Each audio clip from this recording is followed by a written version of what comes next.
All right, so I'm going to go ahead and share screen and get into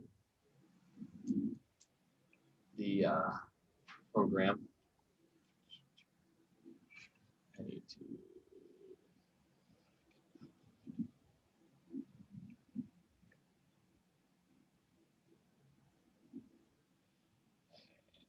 Here, now I should go. There we go. Arizona Association of Realtors, and we are going to do the additional clause addendum where we're going to start. We'll do the one that was created in 18 as the last time that's been updated. Okay, so additional clause addendum. All your specific stuff up on top: buyer, seller, premises address, and date. The following additional terms and conditions are hereby included as part of the contract between buyer and seller for the above referenced premises if marked by an X and initialed by buyer and seller. All terms and conditions of the contract are hereby included herein, and delivery of all notices and documentation shall be deemed delivered and received when sent as required by Section 8M of the contract. All right, so the first one is the backup contract, contingent upon cancellation of prior contract. So this says buyer acknowledges that seller is currently obligated by a prior contract to sell the premises to another buyer. This is a backup contract contingent upon the cancellation of the prior contract. Seller retains the right to amend, extend, or modify the prior contract upon cancellation of the prior contract. Seller shall promptly deliver written notice to the buyer. Upon buyer's receipt of notice of the cancellation of the prior contract, buyer shall open escrow and buyer shall deposit any required earnest money. The date the seller's written notice to buyer shall be deemed the date of contract acceptance for all purposes and applicable contract time periods. Buyer may cancel this backup contract at any time prior to the receipt of seller's notice of cancellation of prior contract. So if you're using this for a backup contract, and this is, I always try to tell people that you really should, if you want to put a backup contract in on a property, or if you want your contract to be considered as a backup, you really should incorporate this addendum, because this really spells out what the duties and obligations of both parties are should that first one, should their first offer decide to cancel. So what it's telling them is that it's a backup contract and it is unenforceable. There's nothing that's going to be done with it while the other contract is still, while the first contract is still active until it's canceled. Once it's canceled, then the seller shall promptly deliver the written notice to the buyer. Doesn't tell you that it has to be the same day, but promptly usually, you know, it's like time is of the essence. It means as soon as possible, they're going to deliver to the buyer written notice that their first one has canceled. When the buyer receives it, then the buyer will open escrow.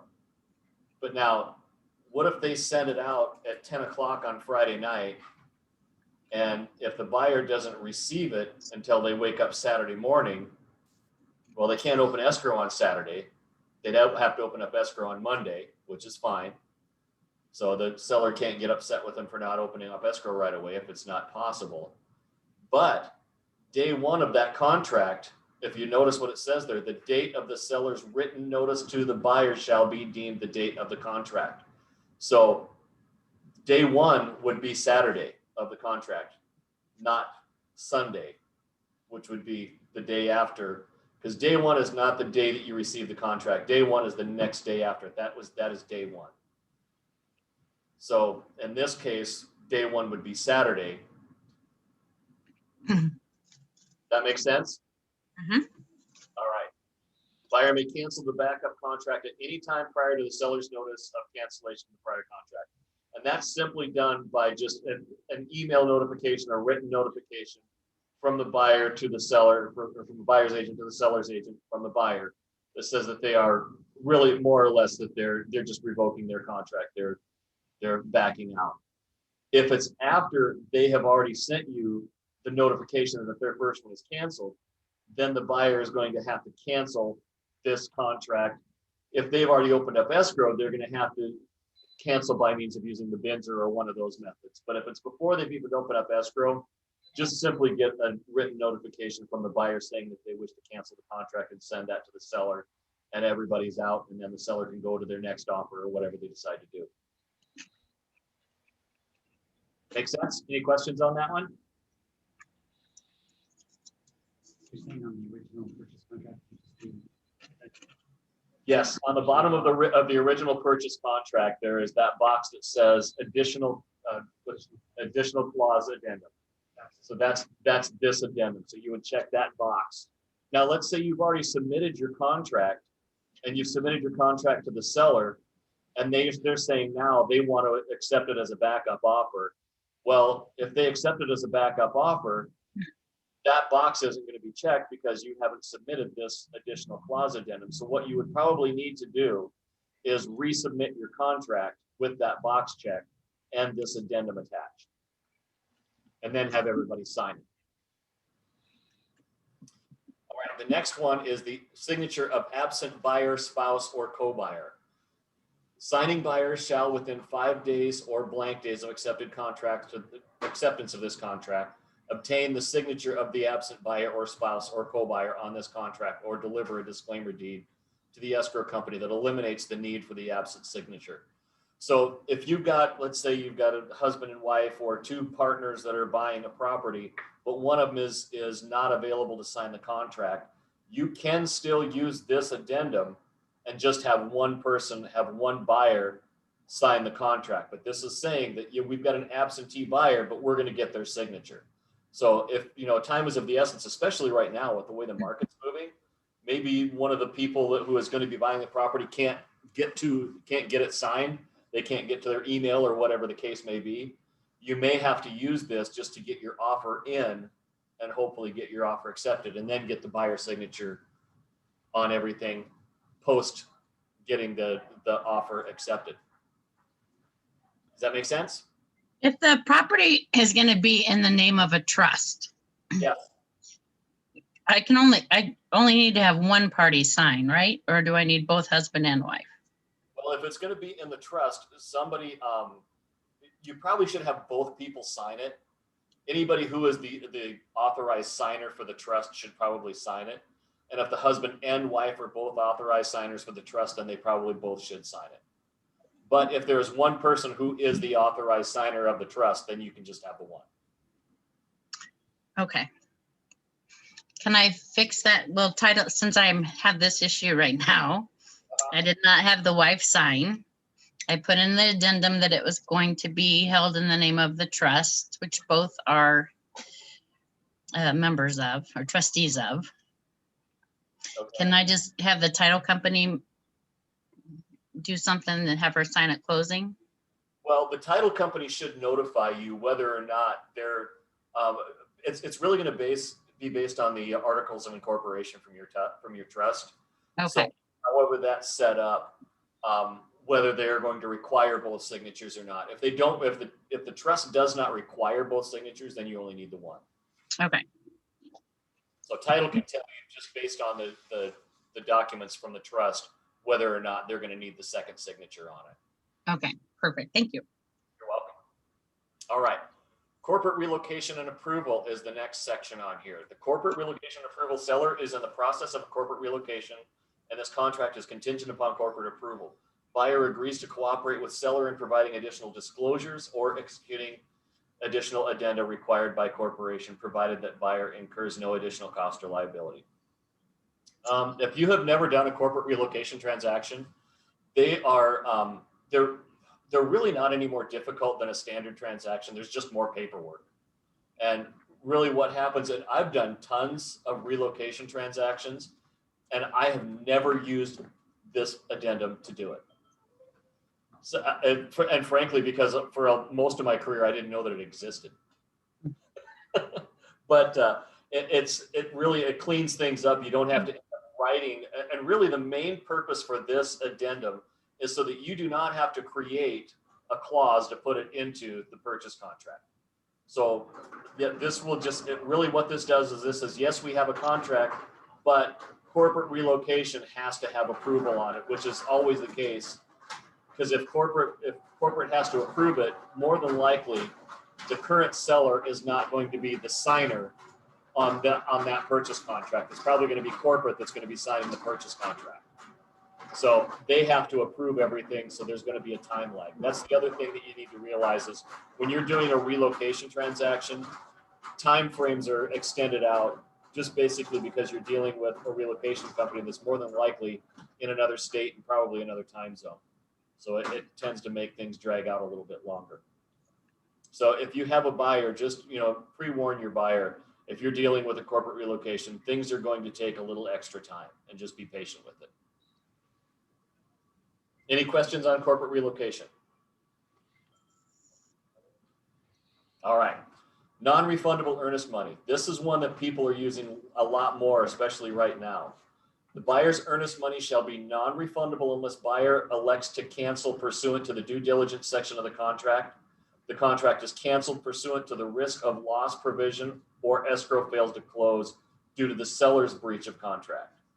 Buyer acknowledges that the buyer's earnest money shall be non-refundable even if the premises fails to appraise for the sales price or the loan contingency is unfulfilled unless otherwise prohibited by federal law.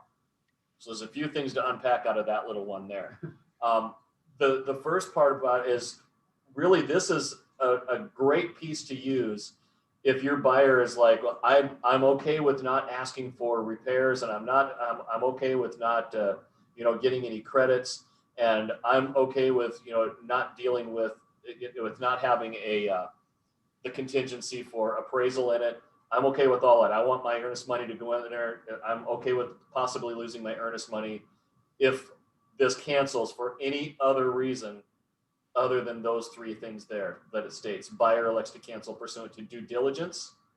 The contract is canceled pursuant to risk or loss provision of or if the escrow fails to close due to the seller's breach.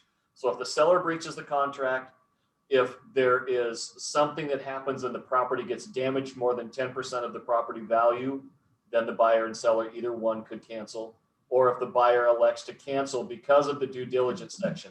Now, because their earnest money is going, if they're saying it's non-refundable, that doesn't mean that their earnest money just goes away and they can't get it back. If they go through and do their due diligence and they see that there are some major problems with the house, they can still cancel and get their earnest money back. That's what this piece is saying there, which is really the safest way for your buyer to say, I want to do non-refundable. That's fine. I'm good with putting my earnest money at risk, but I still want to have an out pursuant to the inspection period. What would be an example of them getting it back due to due diligence? If they cancel due to due diligence, that means when they're doing their inspections, or if they are looking at in that 10-day period where they're doing all their inspections, whether it's home inspections or looking over HOA documents and all that kind of stuff, inside that 10-day period of time. Now that's another thing though. See, when they're saying the earnest, if it cancels due to the due diligence section, well, due diligence just means that's your inspections and everything. So that's that piece that they're not giving up, but they're giving up their earnest money on if it doesn't appraise or if a loan contingency is unfulfilled. If they can't get their loan, if something happens, if they lose their job, or if there's something happens that they can't get their loan, that means that they still would not be able to get their earnest money back. But nowhere in this little piece does it say anything about the buyer being able to look at seller's property disclosures, which you have 5 days, or HOA documents or CC&Rs, that kind of stuff. So you still have that 5-day period from receipt of those two things that would still be an out for your buyer, even if they say non-refundable earnest money, because those are not considered an unfulfilled loan contingency or an appraisal failure. Does that make sense? Mm-hmm. Okay.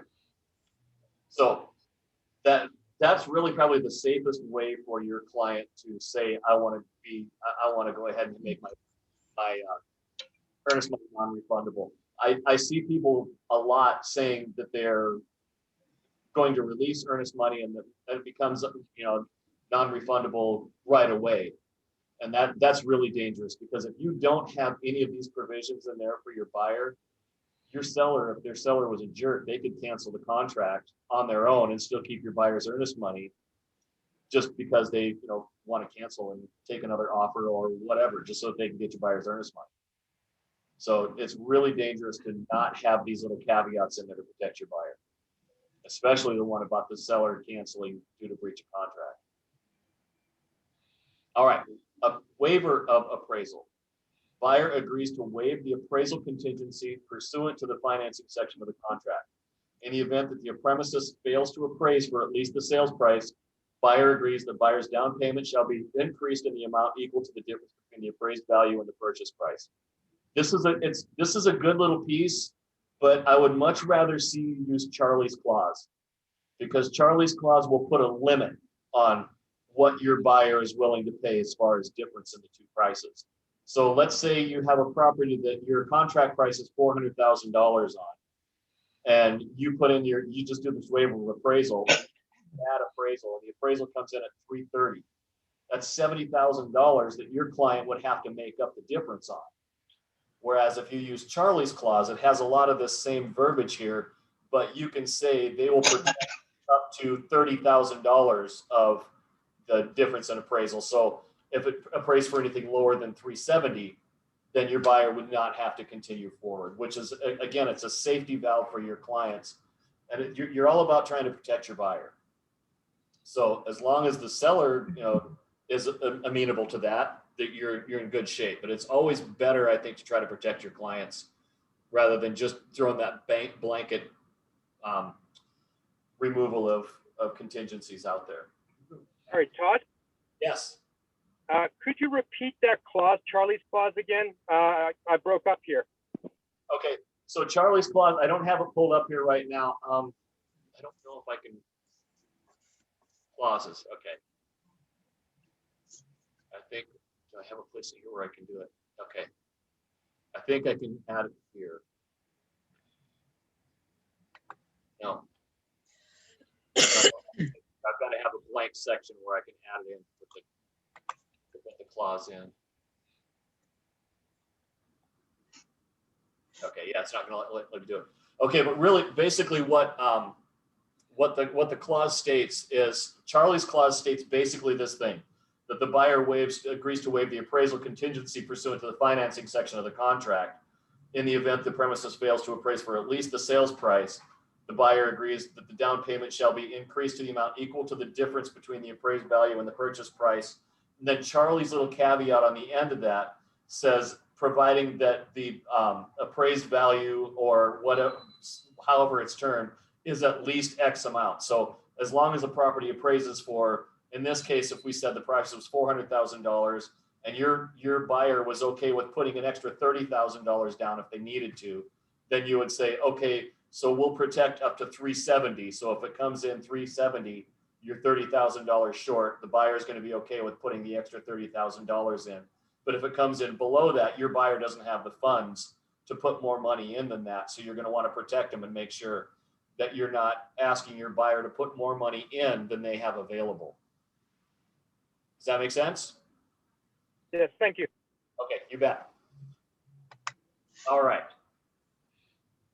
Did we answer your question? No, the sentence there that says appraised for at least the sales price. Yes. So if it appraised for under the sales price, they're out of that.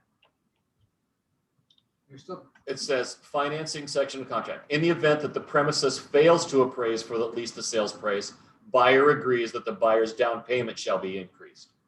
So if it appraises for 20 under the sales price, Right. Are they? That means your buyer has to come up with an extra $20,000. They're not just limited by that sales price. No, that's it. It says right there, in the event if it fails to appraise for at least the sales price. Okay. So if it appraises for the sales price or above, who cares? That's you're in great shape. But if it comes in less than that, this is saying your buyer has to make up the difference. They're agreeing to make up the difference on it. And this is saying regardless of what that price is. And if you get a horrible appraisal, your buyer could be toast. At least their earnest money could be toast because they're removing their contingency on it. They're removing that as a contingency to be able to cancel. There may be other reasons that they could cancel. And again, that's why you don't want to just give a blanket, earnest money is non-refundable, because you really want to keep as many outs for your client as you can if something happens to go wrong. All right, all cash sale appraisal contingency. The buyer's obligation to complete this all cash sale is contingent upon an appraisal of the premises for at least the purchase price. If the premises fails to appraise for the purchase price, the buyer has 5 days after notice of the appraised value or 20 days after contract acceptance, whichever occurs first, to cancel the contract and receive a return of the earnest money, or the appraised contingency shall be waived. In all cases, the appraisal contingency shall expire 20 days after contract acceptance, regardless of whether an appraisal has been ordered or received. Appraisal fee shall be paid for either the buyer, seller, or other, however they happen to do it. So if you have a cash buyer who they just want to make sure, it's like, I just want to make sure that I'm not spending more money on the property than it's worth. If you just write the contract and you have a cash sale, there is no appraisal contingency. So this is a method of adding that contingency in for your buyer so that they can be assured that they're not overpaying for a property. In today's market, it's going to be, the appeal of a cash offer is because there is no appraisal. And that's why people are loving to take cash offers. So if you go adding this appraisal contingency into it, you're weakening your buyer's offer to the seller. Now, it just, again, we always want to protect our buyer as much as we can. So whatever your buyer is comfortable doing is what you want to take care of. But the big piece on this is that the buyer has 5 days after they get their appraisal to notify whether or not that it's appraised and what they want to do, or 20 days after contract acceptance. So if they haven't ordered their appraisal, or if their appraisal has not been completed within 20 days, then the appraisal contingency, then this is waived and it goes bye-bye. So if 21 days after the contract after the initial contract is put out, if 21 days later you get an appraisal that comes in short, it doesn't matter. That contingency has been waived. All right, survey. We don't see a lot of these on residential homes in Arizona, but occasionally your buyer may want to have a survey performed, and they're going to want to have, they're going to want to put this addendum in there. A survey shall be performed by a licensed surveyor within X days after contract acceptance. The cost of the survey shall be paid for by either the buyer, the seller, or other. And the survey shall be performed in accordance with the Arizona State Board of Technical Registration's Arizona Land Bound Survey Minimum Standards. Survey instructions are: A, it's either a boundary survey and survey plat showing the corners either verified or monumentation, or the second option is a survey certified by a licensed surveyor acceptable to the buyer and the title company in sufficient detail for an ALTA owner's policy of title insurance with boundary encroachment or survey exceptions, and showing all improvements, utility lines, easements, and property within 5 feet thereof. Most commonly, you're going to see somebody's going to just basically, they just want to know what their corners are. So if they're doing a survey to just know where their corners are, they're going to do the first one, the boundary survey and plat showing the corners, and they'll just have the corners pinned. But if somebody is really more concerned about, let's say you're up in North Scottsdale and you're looking at a lot up there that your client wants to build on, they want to get the ALTA policy or the ALTA survey on that, because they want to see where all the setbacks are, what the utility lines and easements are on the property, all of that kind of stuff. So that's why they would want the ALTA survey done on it. It's a much more thorough survey to give them a lot more information on it. In town here, you're not going to see a lot of those ALTA surveys done. Those are basically, they're going to be done on more of the outskirts, or on lots that are either larger lots or lots with may have a wash that runs through it or something like that. Other survey terms, if there are any other terms that you want to add into the survey, that would be added in that section there. I don't think I've ever added a survey into it. Normally, it's if you do it, sometimes it's done later on in the transaction, and you just let them know that you want to have the survey done. And most of the time the seller's like, okay, no big deal. It's usually not a problem. Buyers shall have 5 days after the receipt of the results of the survey or map to provide notice of disapproval to the seller. So again, this is just another contingency that you're throwing in there for your buyer so that they can have a chance to take a look at the survey to decide whether or not they want to continue. Any questions on surveys? All right. Tax deferred exchange, 1031 exchange section of it. Buyer or seller intend to enter into a tax deferred exchange pursuant to IRC 1031 or otherwise. All additional costs in connection with any such tax-deferred exchange shall be borne by the party requesting the exchange. The non-requesting party agrees to cooperate in the tax-deferred exchange provided that the non-requesting party incurs no additional cost and close of escrow is not delayed. The parties are advised to consult a professional tax advisor regarding the advisability of any such exchange. The non-requesting party and broker shall be indemnified and held harmless from any liability that may arise from participation in a tax-deferred exchange. So if you have a client who is doing a 1031 exchange, whether they're the buyer or the seller, this needs to be part of your contract. You need to have that additional clause box checked, and you need to check that box there that it's a 1031 exchange, and you have to disclose that up front one way or the other, whether you're the buyer or the seller. It needs to be disclosed right away. So if it's your listing, you're going to want to make sure that you put somewhere or in several places in your listing in the MLS that this is part of a 1031 exchange, so that the buyer would know that they need to put this clause in with your purchase contract. If you're the buyer and you see that that's a 1031, you're going to want to add this in. But let's just say that the seller forgot to notify that they were doing a 1031 exchange. How would you go about adding this clause in?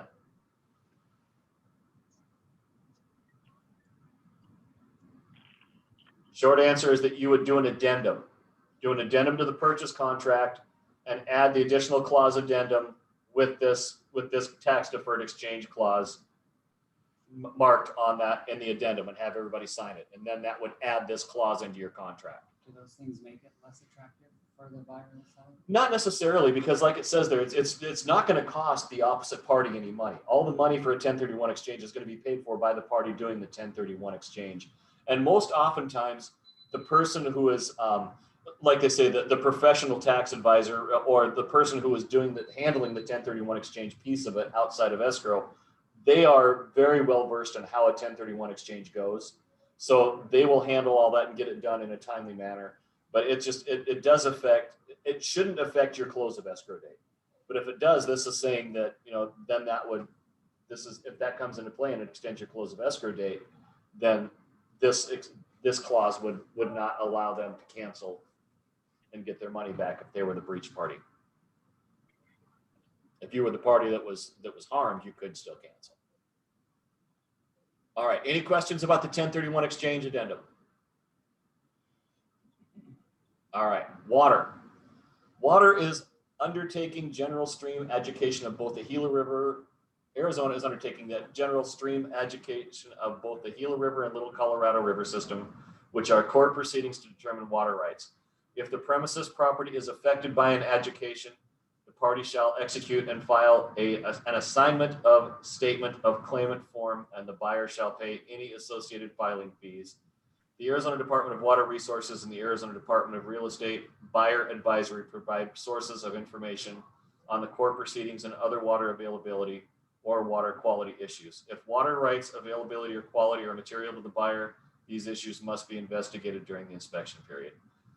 I've never had to use this as any part of any contract that I've done. Mainly, if you're working around the valley here, you're probably not going to have to deal with any of this, because you can see that it's referring to the Gila River and Little Colorado River systems, which are not necessarily going to be affected within the valley here, or not even in Maricopa, are they? What's that? The water general stream education. You're not affected by any water issues down in Maricopa, are you? No. I didn't think so. Yeah, just floodplain stuff, which has nothing to do with this. So I'm not going to cover much more on that, just basically because you guys aren't going to use it, and it's not going to be anything that you're going to have to really worry about. If you have any other questions on that, we can talk separately on that. And then the bottom part of it here is just the undersigned agrees to modify and the additional terms and conditions, signatures, broker piece. So that is it for the additional clause addendum. So we're going to finish with that one. We're going to go into at least one of the other addendums here and cover that today as well. So we'll go back into our forms, Arizona Association of Realtors. I'll just pull up an addendum just so you can see what an addendum looks like. All right. So that just a single and addendum, one thing you want to make sure of is that up on top here, it doesn't automatically number them. So you have to number your addendums, 1, 2, 3, 4, whatever addendum it is to the contract. It doesn't automatically put the number in there. I see that as probably one of the most common things that happens is people forget to put a number up here up top. And then who is originating the addendum, whether it's the buyer, the seller, landlord, tenant, whatever it is, and the date that the contract, this is an addendum to the contract dated. So that's the contract dated is the date that the contract was necessarily first written, but the date that everything was, you came in contact, the contract became ratified, that everybody signed off on it. So then you just got the buyer and seller, and then you've got down here, you've got additional terms that you can add in here. See if it'll let me do it now. Yeah, there we go. It will let me add this clause in. I can pull up Charlie's clause now.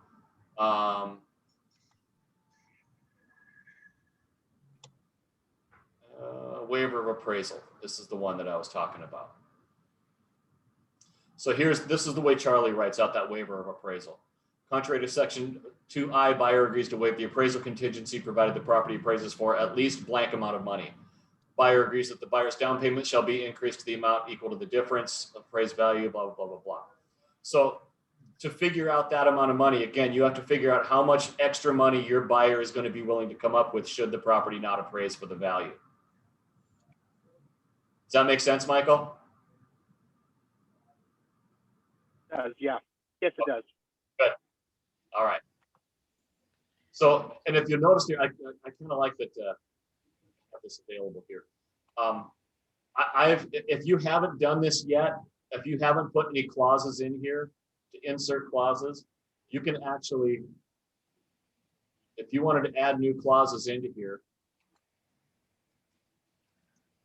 you can actually add new clauses. You can add your own clauses into here. Everything that I have in here is from the Charlie's clauses that he has. So you can create your own clauses. And I'm trying to remember where I do that from. I think it's from here. Yeah, clauses. So if you go into there and go into clauses, then you can add your own clauses into whichever. And you can only add them into personal. You can't add them into office or system clauses. You don't have the authority to do that. Only our, like, I think Mary Sand may be the only one that can do office clauses or anything like that. But I don't think there is anything in there. No, they haven't put any of them in there. And there shouldn't be any system clauses. Yeah, there's nothing in system clauses. So yeah, if you want to, if you're adding your own clauses in, you have to add them in under personal clauses. And then see up here in the corner, you've got your little plus sign. You click on the plus sign and then you can add your clause within there. All right, we're going to go back into Association of Realtors. We're going to go back into, okay, we looked at the addendum, additional clause addendum, affidavit of disclosure. The next addendum that I wanted to get into was the, we'll go into the coronavirus addendum just because we're still dealing with this right now.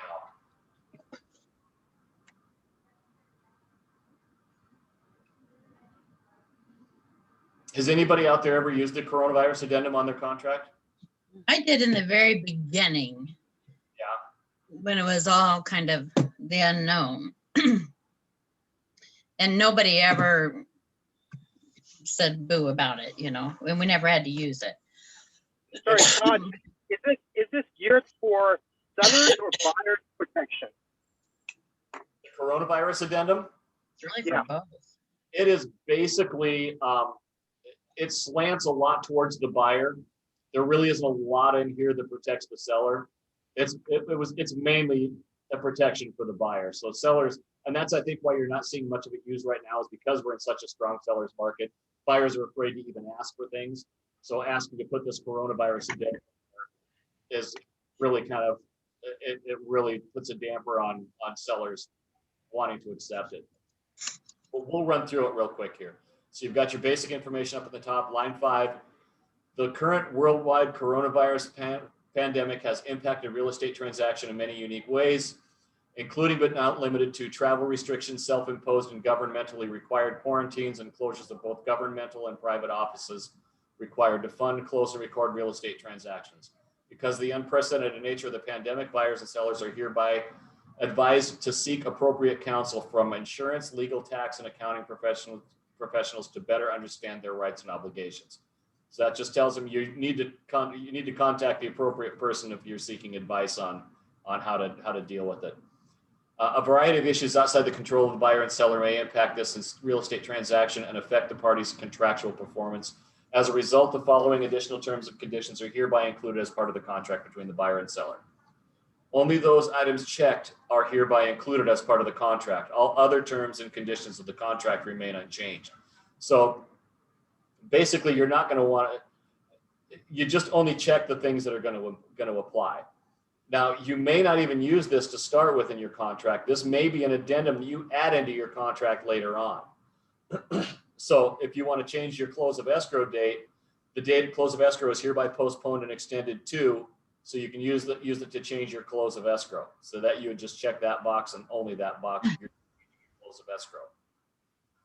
Or notwithstanding other provisions of the contract, buyer and seller acknowledge the possibility that the buyer, buyer's lender, seller, escrow company, or appropriate county recorder's office may become the subject of voluntary or mandatory virus quarantine or closure prior to the time of close of escrow.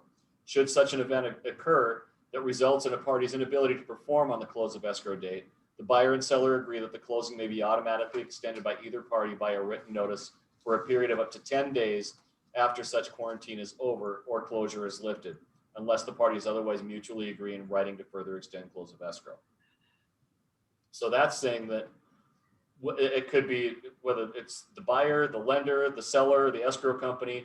If somebody becomes subject to voluntary or mandatory quarantine.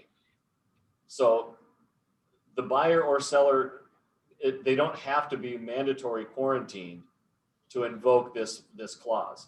It could be a voluntary quarantine. It doesn't state that they have to be positive for the virus. So it really leaves a lot of opening there. And again, it's why I don't like this addendum very well. It leaves a lot of opening there for one party or the other to just say, yeah, we don't want to close for at least 10 more days. So we're gonna invoke this clause into our contract. All right, notwithstanding any other provisions of the contract, buyer and seller acknowledge the possibility that the buyer, lender, seller, escrow company, or appropriate recorder's office may be subject to a voluntary and mandatory COVID-19 virus quarantine or closure prior to the close of escrow. Should such an event occur that the results and the party's inability to perform on the close of escrow date, they agree that the closing may be extended by either party by a written notice for a period of up to 10 days after such quarantine is over. This delay shall not exceed 30 days in total unless the parties otherwise mutually agree in writing to further extend the close of escrow. Upon the expiration of any automatic agreed extension, either party may terminate this agreement in writing without further liability to either party, and earnest money shall be released to the buyer. So again, now you're throwing a ton of different things into here to where the buyer or seller can cancel. You know, it's really dangerous right now. What if your buyer is under contract and the seller suddenly gets an offer that's, you know, better than the offer that you have put in? The seller, if you're using this, the seller could invoke this COVID-19 addendum clause and say, yeah, my seller is self-quarantining and they're going to go ahead and cancel the escrow right now. Buyer would get their earnest money back, but it would allow the seller to cancel the contract just based on the fact that they could say that they are anything to do with the coronavirus. So I really can't tell you how much I do not like this addendum. Todd, has anyone done that in any of the transactions that you've heard about? Yes, there have been cancellations.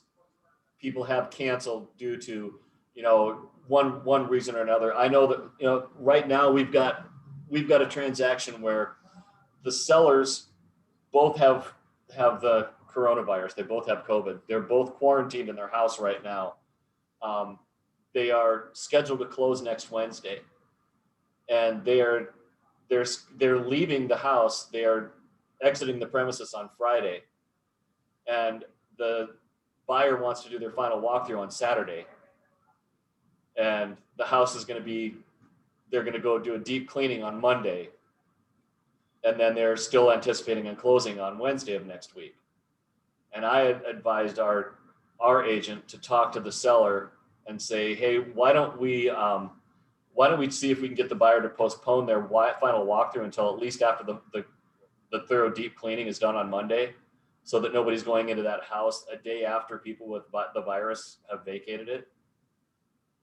And if in this case, had they used this clause, either the buyer or the seller right now could cancel this contract, and everybody would get the buyer would get their earnest money back, and that would be a done deal and nothing that anybody could say or do about it.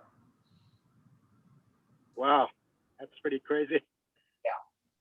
Yeah, it throws a lot of wrenches into the transaction. So again, that's why I don't like this addendum. And then there's the one down below that says buyer and seller agree to mutually cancel the contract and the earnest money shall be released to the buyer. So again, I can't tell you how much I dislike this addendum. And I'm hoping you don't ever have to use it. All right, so we have gone through the coronavirus addendum, counter offers, cure period notice, disclosure of buyer and seller confirm, domestic well water addendum. Okay, that's one I wanted to go to. Domestic well water addendum for the buyer. Okay, so if you have a property, you're probably not going to find it here in town, but if you have a property that is connected to a well, if it's on a shared well or if it has its own well, then you would want to have this addendum put into your purchase contract. The following terms and conditions are hereby included as part of the contract, blah, blah, blah, blah, blah. The domestic water well is located on the premises or the premises is served by a domestic well water if it's shared. Domestic well water use addendum to seller property disclosure statement. The seller shall deliver a completed AAR DWWA spuds to the buyer and escrow company within 5 days after contract acceptance. Buyer shall provide notice of any items disapproved in the inspection period or 5 days after receipt of the well water spuds, whichever is later. So this is giving notice to the seller that you have got to give us out a well water spuds within 5 days of the contract. Much like you have to do a regular spuds, they would have to have this well water spuds as well. Well records. Seller shall deliver to buyer copies of all Arizona Department of Water Resources records related to the well in the seller's possession, or notice that seller has no such documentation within 5 days. Buyers shall provide notice of any items disapproved within the due diligence period or 5 days after receipt of the documents notice, whichever is later. Seller does not warrant the information as reflected in the ADWR records. So the seller just has to give any documentation they have, and then the buyer will have a minimum of 5 days to look at it. If they get this on day one, then they still have their whole due diligence period to take a look at it and get it signed off on. Well inspection. If the well performance or water quality is a material matter to the buyer shall inspect the well and request a well inspector to send a water sample to a qualified laboratory to determine acceptability for the buyer's use. The well inspector shall verify the well's gallons per minute pumping rate and recharge rate during the due diligence period. If applicable, buyer shall inform lender that the property is served by a domestic well and obtain any lender testing requirements to be performed during the due diligence period. Almost all lenders, when you do if you're getting a loan on a property with a well, they're going to demand that you get a quality test on the property. Change of well information. Escrow company is hereby instructed to send the ADWR a complete change of well information form and transfer fee at closing if the well is located on the buyer's property. Well transfer fee shall be paid for either buyer, seller, or other. So there is a fee to transfer the ownership of the well or the rights to the well. There's always a fee, and it's not very much. I think it's like $25 or something like that. A lot of times it's a very small fee, so it's not a big deal as far as the well transfer fee. I've never seen one higher than that. I shouldn't say it's never a big deal, but I've never seen it be a big deal because it's usually a very small amount. And Todd, is that all state regulated in terms of capacity? How much water is in the well at the point of, purchasing the property? making sure that it doesn't go, below a certain amount? There are Overuse it? recommendations, but as far as I know, there is nothing that's exactly that says yes or no. You have to have X amount of pounds, water pressure, but you do have to have, you have to be able to, especially if you're getting a loan on the property, you've got to demonstrate that you have got, is it the 100-year supply? I think that's basically what you have to be able to prove, especially if you're doing like if you're someplace where you're doing a shared well, and if you've got multiple properties on it, yeah, you're going to have to demonstrate that you've got an adequate water supply for all properties for 100 years, and that's going to be more of a lender prerequisite than it is a state regulation. Thank you. Yep. Because really, if you're buying it with cash, you're the one that needs to know about whether or not it's got the water. None of the bank isn't going to care because they're not going to be at risk. And maybe you want a chunk of land that doesn't have water on it, and you don't care if you've got to haul your own water in. That's up to you. All right. Domestic well water, we got through that one. HOA plan community addendum. We're going to run through this one real quick because it really doesn't have this. It's a lot of this is going to be filled out by the buyer, or by the seller. The seller is going to get this done. You guys, and I can't stress this enough, you are not to fill this out for your sellers. They may ask you to do it, but you are not to fill this out. This is like a disclosure statement. This would be akin to you filling out the seller's property disclosures. You should not be doing this. All right, instructions. The homeowners association information on page 1 to be completed by the seller at the time of the listing the premises for sale. Upon completion, this addendum shall be uploaded into the multiple listing service if available, or delivered to prospective buyers upon request prior to prospective buyer submission of a residential resale real estate purchase contract to the seller. That piece right there is probably one of the most abused that never gets used. You have sellers agents that refuse to do their job. It says right here, if this is in a homeowners association, if this addendum is going to apply, you need to get this done at the time you're taking your listing.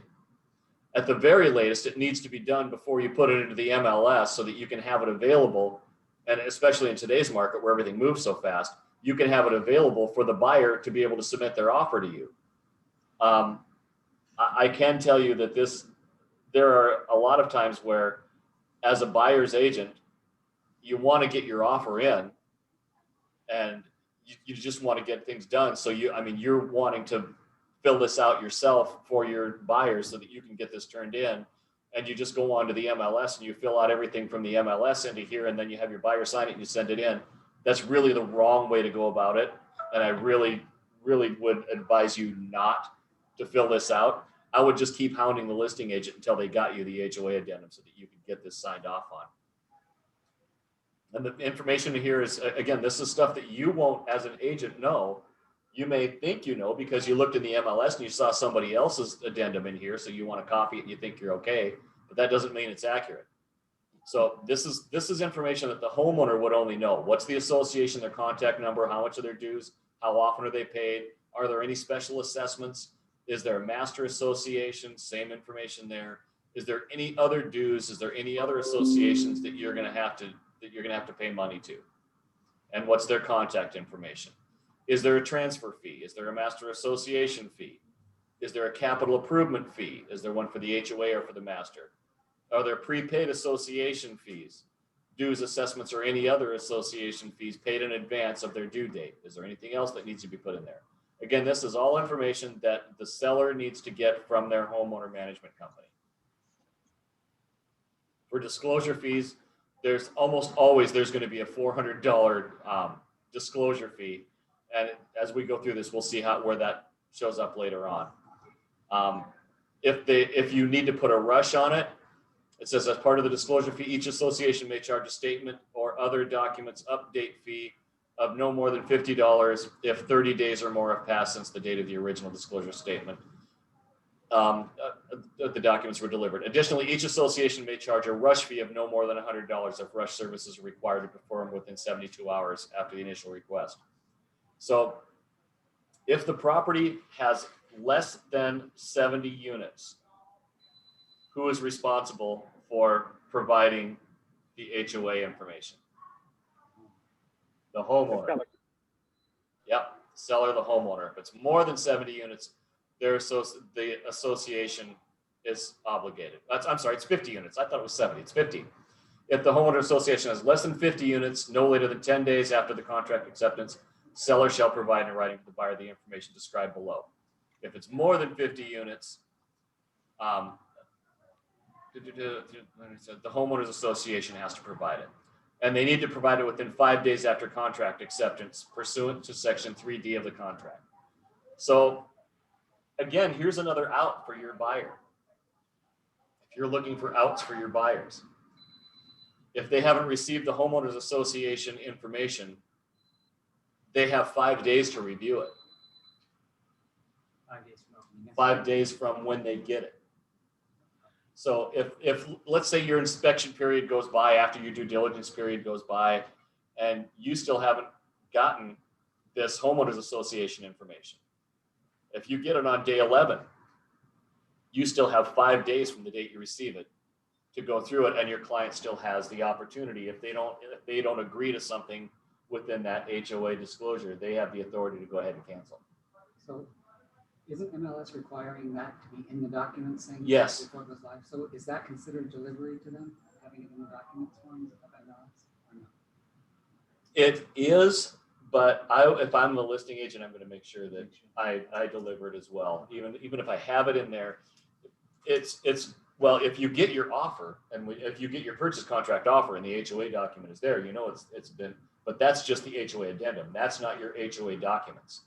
So your documents are not going to be ordered until after you open up escrow, because they're going to be ordered by the title company. The title company is going to call, if it's less than 50 units, the title company is going to call the seller and say, hey, I need all the HOA information on this. If it's more than 50 units, they're going to call the property management company and they're going to order this packet to be delivered to both the buyer and back to the title company as well. They'll get a copy of it as well. And how common is HomeWise docs? Is that like a HomeWise docs is, yeah, it's an online thing that a lot of some of the major big property management companies use. So you'll have to go into HomeWise docs and get those. Just FYI, guys, if it's your listing, and if the other lender calls you and says, hey, I need you to go to HomeWise docs and get these things and get these disclosures and send them to me. No, do not do it. Do not take out your credit card and go to HomeWise docs and pay to have this thing done. Unfortunately, one of our agents did that. They didn't know better and they went and paid for it and they got the documents. That's not your responsibility to get them. This is the seller's responsibility to furnish those. If it's more than 50 units, it's the homeowners association responsibility to furnish that information to the lender and to everybody else. So well, ours is less than it's less than 50, so it's the homeowner's responsibility then to do it, not the association. So the homeowner should have done that. All right. Buyer is allowed 5 days after receipt of the information from the seller's homeowners association to provide written notice to the seller of any disapproved items. And if you provide notice of disapproved items, that generally means that you're going to elect to cancel. Generally, that's if you're disapproving, it means, yeah, you're not going to go forward because you disapprove with what you found out. Information required by law to be provided to the buyer. A copy of the bylaws, rules of the association, a copy of the CC&Rs, a dated statement containing the telephone number, address, and principal contact of the association, which may be an association manager, an association management company, an officer of the association, or any other person designated by the board. The amount of the common expense assessment and the unpaid common expense assessment, special assessment, or other fees charged currently due and payable from the seller. A statement as to whether a portion of the unit is covered by insurance maintained by the association, commonly referred to as a blanket policy. the total amount of money held by the association as reserves. If the statement is being, and really it just says the total amount held by the association as reserves. It doesn't say current, but it really should say current, because if it's 3 years old, that really doesn't tell you how much money the association has in reserves. If the statement is being furnished by the association, a statement as to whether the records of the association reflect any alterations or improvements to the unit that violate the declaration. The association is not obligated to provide information regarding alterations or improvements that occurred more than 6 years before the proposed sale. Seller remains obligated to disclose alterations or improvements to the premises that violate the declaration. The association may take action against the buyer for violations apparent at the time of purchase that are not reflected in the association's records. So that means they can go back after the buyer if there are violations that are apparent at the time of the purchase. If the statement is being furnished by the seller, a statement as to whether the seller has knowledge of the alterations or improvements to the unit that violate the declaration. A statement of case names and case numbers for pending litigation with respect to the premise of the association, including the amount of any money claimed. A copy of the operating budget for the association, a copy of the most recent financial report, annual financial report. If the report is more than 10 pages, the association may provide a copy of the report in lieu of the entire report. A copy of the summary, a copy of the most recent reserve study, if any other information required by law. A statement for buyer acknowledgement and signature are required by Arizona law. So there's quite a bit of information there that has to be provided by the association or by the seller. Any questions on what I've just covered so far? All right, last couple of minutes. Yeah. Just quickly, there was a lot of material, so I might have missed it, but I just wanted to make sure future alterations and projects for the community, does that have to be disclosed by the HOA? If there are future alterations, that kind of stuff, if there are plans for it and they exist within the homeowners association records, yes, they have to be disclosed. So if things are in the pipeline, which will affect all the homeowners financially, they need to be fully disclosed by the HOA. Absolutely, that would fall under the terms of like special assessments or something along those lines. So yeah, got it. If any of those things were, if any of those were in the works, and if they are written down that yes, those are happening, absolutely, those need to be disclosed. Thank you. Yep. All right. Note lines 75 to 81 only be completed by the buyer and not the seller. A lot of times right now we're seeing sellers are completing this and marking that the buyer's paying the transfer and the capital improvement fee. They're pre-marking those, and that's what you're uploading in the MLS. This is wrong. This is still an election that the buyer needs to be able to make. So leave those blank. Do not pre-fill them out. I don't care if your seller said that's what I want them to do. That's fine. But the buyer still needs to fill them out and they need to make that choice. Buyer shall pay all prepaid association fees. So if there are prepaids, those are going to be paid for by the buyer, not negotiable. Seller shall pay for the disclosure fees, not negotiable. In the finance purchase, buyer shall be responsible for all lender fees charged to obtain association management company documents. You see that? Mm-hmm. You might want to go talk to your buyer agent about that and say, hey, you owe me some money. Buyer is responsible for all of the information that needs to be pulled. Buyer verification. Buyer may contact the association management company for verbal verification of association. Fees payable upon close of escrow. So the buyer can verify all of this stuff, and you very, very well should. The buyer should verify that all these figures are correct. Assessments. Any current homeowners association assessment, which is a lien at a close of escrow, will be paid by the seller. Again, that's not negotiable. If there's a lien, that's going to be paid for by the seller. Any assessment that becomes a lien after close of escrow is paid for by the buyers. Buyer acknowledgement. By signing below, buyer acknowledges receipt of all 3 pages of the addendum and acknowledges that although seller has used best efforts to identify the amount of the fees stated herein, the precise amount of the fees may not be known until written disclosure documents are furnished by the association management company per Arizona law, blah, blah, blah, blah, blah. Buyer further acknowledges that the buyer did not verify any of the information contained herein. Buyer therefore agrees to hold the seller and broker harmless should the fees payable upon close of escrow proved to be incorrect or incomplete. So even if the fees are wrong, if the seller has put wrong fees down up here, what this is saying is, yeah, this is what we think, this is our disclosure, this is what we think the fees are, but the buyer really needs to double check on that. So when they get their disclosure packet from the HOA, it will tell them what all these fees are, and they need to verify that. Line 79, if you're looking at.